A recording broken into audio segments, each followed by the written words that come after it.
welcome back to today's episode of the Bad Influence Podcast. I'm Jordan Banderas, and on today's episode, I'm going to dive right into the one thing that is probably on your mind right now, and most likely on many people's minds, including mine. I'm talking about the incredibly dreaded New Year's resolutions. That's right. It's that time of the year again, believe it or not. And if you're like me, you're probably saying to yourself, again? Why? I just went through this at the beginning of 2022. Well, this is the one thing that people do every time we start a new year. And we do this because that's the tradition we have followed since we saw the grown-ups in our families do it yearly. At least that's what my case is. I saw the people in my life do it every single year, so I was like, I guess we must do that. But I have never asked myself what New Year's resolutions are and why we even do them when many of us, including me, don't even last a month. You know what I'm talking about? You start on January 1st and by February, you're done.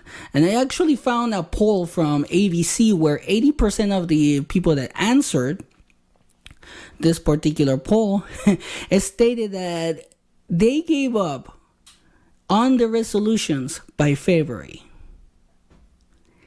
That's 80%. Let's say they interview like 1,000 people. That's 800 people that gave up by February. And I'm not gonna lie, I have done that multiple times. So if you have done that as well, don't feel bad. There's nothing to feel bad about because I guess there's a bunch of people that do that. So you're not the only one. But anyway, according to multiple resources I found on the internet like Forbes, ABC, Fox, and many others, a New Year's resolution is a promise we make to ourselves to start with a clean slate. I can see why we do that then. But it's also an opportunity to get things right. Because when we set New Year's resolutions, we are utilizing a fundamental concept called self-efficacy. Which means that by aspiring to get a goal and following through with it, we have a sense of control over what's happening in our lives. That's the part that I didn't know. This is pretty much what psychologists are mentioning and other resources like I mentioned. But here's the thing though about this whole New Year's resolutions thing. Because many of us go through the whole process of setting up a long list of things we will do in the new year because we want to feel that we are in control of our lives. A lot of people actually are doing that right now. I myself have done that. I know people that are doing it right now. But here's the thing. Because we set such a long list of things that we think we can achieve, we then feel like we should be able to complete the whole list in less than a year. Again, I have done that. There was one year where I wrote 20 things that I wanted to do. And I was like, I can do it by July. July arrived. And I didn't even complete one. So I felt bad about myself. And then, obviously, I wasn't in control of my life back then, you know? But I know that I have done something like that. And I'm probably sure a lot of you have done something like that. So, don't feel bad. Because the problem with this, when we set up a long list of resolutions, is that we never consider the challenges that life will bring. You know, sometimes you may get sick. Sometimes you might have to move to a different country, different city, whatever. There's so many things that will happen. And if we don't know how to manage the stress of daily life, then we may not be able to actually complete those resolutions. Like, I know I'm a stress eater. When I get stressed, I start eating. So I will never be able to lose weight until I control that stress, which is something that I'm trying to do right now. But it's also because of those challenges that we lose the motivation that we had at the beginning of the year. And some of us actually get to the point where we can't find inspiration because something is going wrong in our lives. For example, a breakup, illness, money issues, and much more, like I was mentioning. And another thing that I know that I've done that is bad when you try to do your New Year's resolutions is that we set unrealistic goals. That's the one thing that will stop you from completing or reaching the goal of your New Year's resolutions. And one of the things that we do is that we say to ourselves, this is just an example, I'm going to lose this much weight by the end of, let's say, March, right? But at the same time, what's happening is that we are working on some of our other resolutions, like finding love, getting a better job, traveling, stopping drinking, stopping smoking, and wherever else we put on our list. So we try to do too much, we get burned out in the process, and we end up saying, maybe this isn't for me. This is not for me. This is too much. Maybe I don't deserve to reach this goal. But that's bad when you do that. Because when we try to work on multiple resolutions simultaneously, we are setting ourselves up to fail. Because we need to put all of our intentions into the one thing that matters the most. So you start with one. Because we can't expect to change all of our bad habits starting January 1st. I know, that's very unrealistic. I've done it, and I can't do it. You know, I have done something like that where I'm like, oh, I'm going to stop doing this and this and this starting January 1st, but then by January 2nd, I fell off the wagon. So, like I said, don't feel bad, because here's the thing about this. It's not like you can get to drink all you want or you eat all you want during the holidays, and then on January 1st, you can stop cold turkey. If you can do that, good for you. I'm proud of you. Keep going, you know? But I know I can't. I can't do that. I've tried it and I failed miserably. So that's why I'm talking about this. Because we set ourselves to fail. You know, it's like, oh, I know I'm going to fail. This is how I feel sometimes. It's like, I know I'm going to fail, so I'm going to make this long list knowing that I'm going to fail and knowing that I'm going to feel bad about myself because I don't deserve to feel good, you know? A lot of people actually feel like that. Another challenge that we face while trying to complete our resolutions is outside distractions. This is very important because what happens, and this happens a lot too, is that friends and family members try to get us to break our diets or not go to the gym or whatever resolution we're working on. They're going to try to literally keep us away from it. Sometimes they do it unconsciously, you know, without thinking about it. Some people actually do it on purpose because they don't do it themselves. They're like, oh, this person cannot work out or lose weight more than me, or lose more weight than me because I will feel bad about myself. So I'm going to hold them back. Probably you know who I'm talking about, because we all have that one family member that when there's a reunion or a party or anything like that, tries to feed you everything on the table. You know, they will be like, oh, you don't eat anything. You're too skinny. You need to eat more. So they try to break your diet or whatever you're working on, and then you feel bad. Another thing that we have to think about is that we also have TV shows that we like to binge watch. And because of that, one of the things that we like to do, or that happens in this type of situations, is that we lose track of time. A lot of people actually like to lose track of time because they don't think about what's happening in their lives.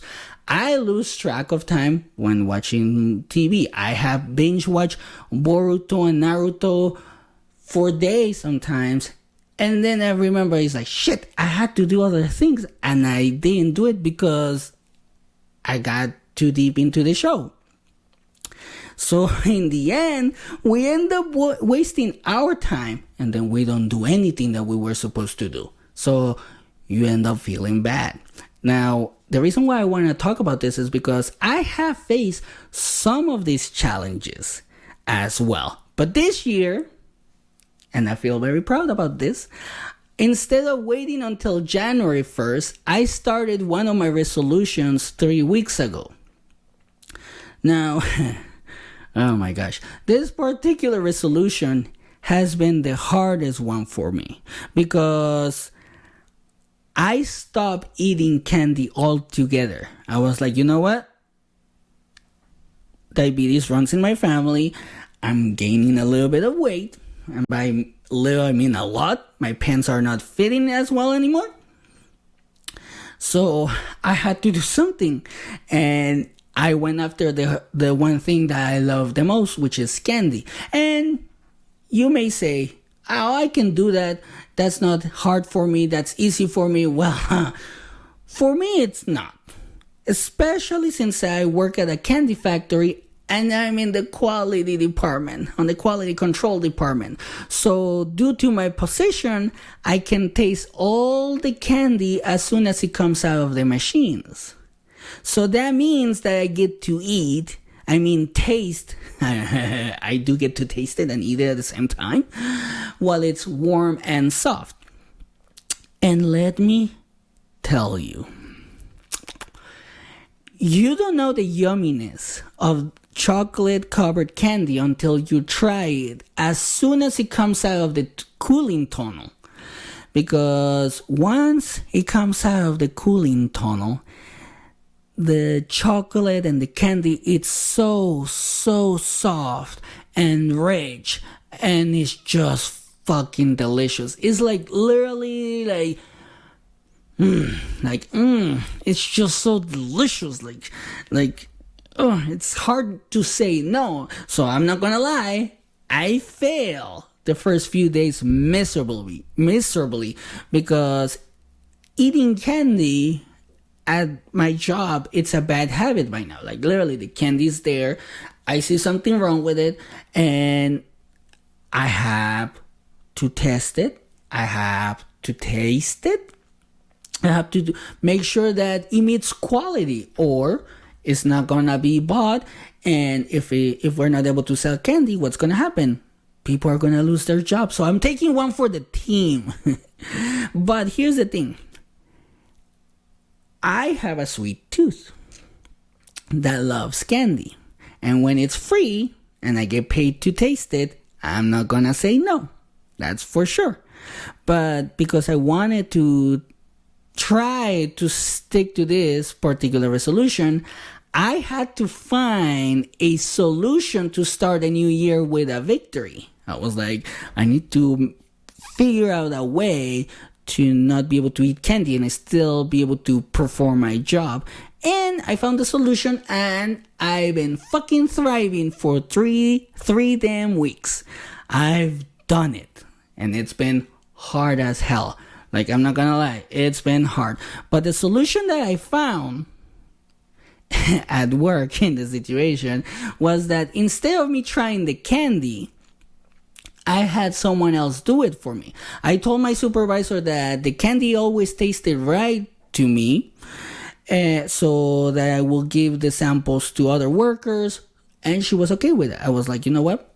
We need other people to try them so they can tell us if it's good or not. Because every time I eat it, for me, it's just like, nom, nom, nom, it tastes good, and I just want to keep eating it. So I think we need to give some samples, and they will be able to tell us if they like it or not. And it has worked.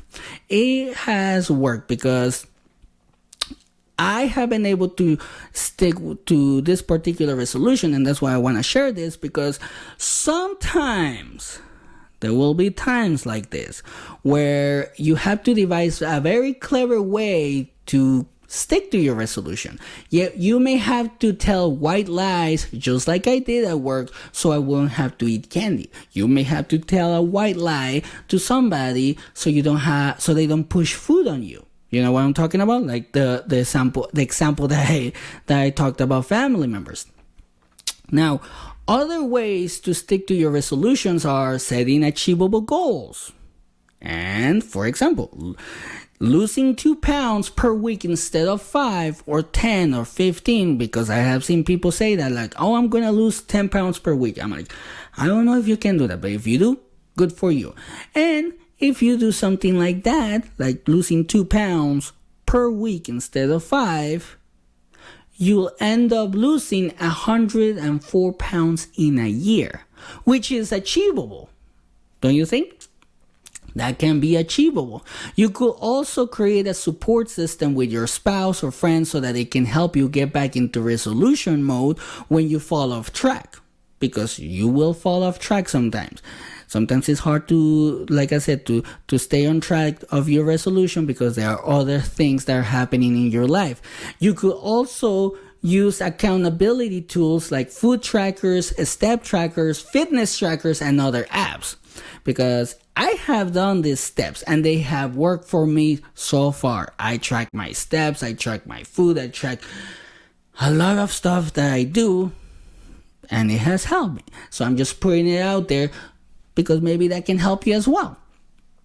But the best thing that I have done that has helped me a lot is to think long term and remain patient.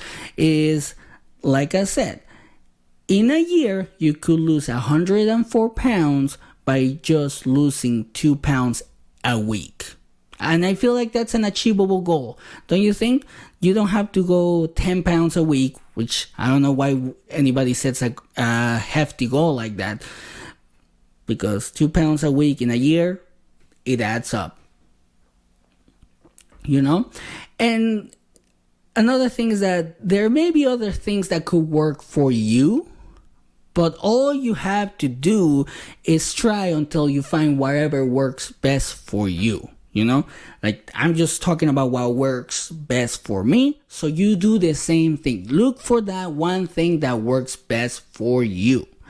And then the other thing that I want to talk about is that in order for you to achieve the end goal of your New Year's resolutions, you have to stay committed to yourself. That's very important, because even if you have a set plan or do any of the things that I have mentioned, they won't work unless you are committed to doing whatever it takes and getting to whatever you have to get to achieve them. You know, you're going to have to get to the temptation of eating food, of drinking, smoking, or whatever you want to get rid of the next year. You're going to have to get through that temptation, the munchies, what they call, you know, with food, or, you know, like the withdrawals from alcohol. You have to get to that temptation.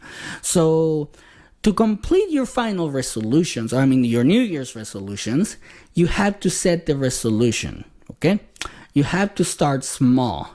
Be open to changes and come up with a clever way to stick to them. And create a support system. Use whatever tools are at your disposal. And last but not least, stay committed to yourself. Okay? That's very important. If you want to, get to the goal of your New Year's resolutions, you may have to do these kind of steps.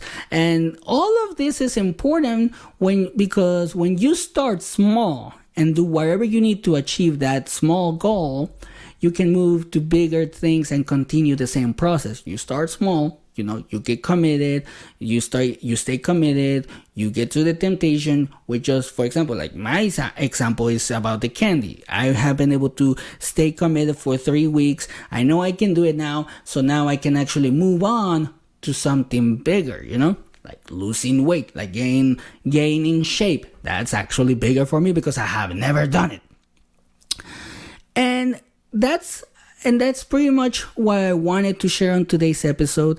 Thank you for listening. Thank you for the growth and the feedback. Remember to share, like, and subscribe. We are on TikTok, Instagram, Facebook, and YouTube. The link is in the episode's descriptions. And here are my final thoughts. For your New Year's resolutions, start small and move on up. You have 12 months, 52 weeks, 365 days to get to your goal, so don't rush. and have a great day.